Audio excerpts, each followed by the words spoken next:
العجل العجل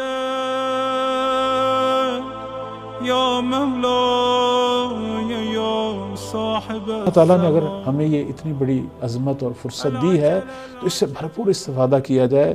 اپنے اس امام کی معرفت حاصل کریں، اپنے امام سے محبت کریں، اپنے امام کے لیے ہمیشہ سلامتی کی دعا مانگیں، اپنے امام کی منشا کے مطابق زندگی گزارنے کی کوشش کریں.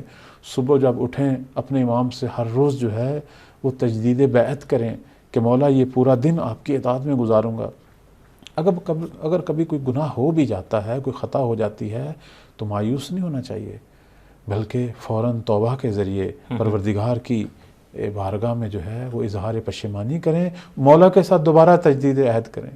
اور میں اپنے جوانوں کو کہوں گا کہ آپ کو پتہ کہ آپ کے امام کتنے آپ سے محبت کرتے ہیں. مولا امام زمان عجل اللہ فرجہ شریف کی ایک دعا جو ہے وہ ہمیشہ جوانوں کے لیے ہے، اور جوانوں کے لیے دعا میں وہ بالخصوص ایک جو فکرہ ان کے لیے کہتے ہیں کہ وَعَلَى الشَّبَابِ بِالْإِنَابَةِ وَالتَّوْبَةِ، اے پروردگار میری امت کے جوانوں سے اگر کوئی خطا ہو جاتی ہے تو انہیں بخش دیا، توبہ کی توفیق دے، تو انہیں بخش دے.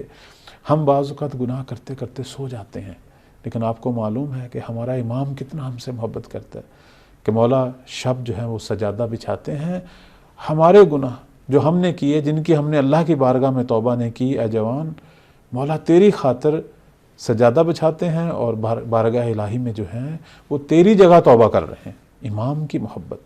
لیکن میں یہ کہتا ہوں کہ اس میں تو کوئی شک نہیں کہ امام ہمیشہ اپنی امت سے محبت کرتے ہیں. مولا اس امت کے جوانوں سے محبت کرتے ہیں، ان کے لیے دعائیں مانگتے ہیں اور ان کو مختلف بلاؤں سے، مصیبتوں سے بچاتے ہیں. جی یہ بھی روایات میں ہے. لیکن محبت ایک طرفہ جو ہے وہ نہیں ہونی چاہیے، دو طرفہ ہونی چاہیے. ہمیں بھی چاہیے اپنے مولا سے اسی طرح محبت کریں. العجل العجل یا مولا یا صاحب الزمان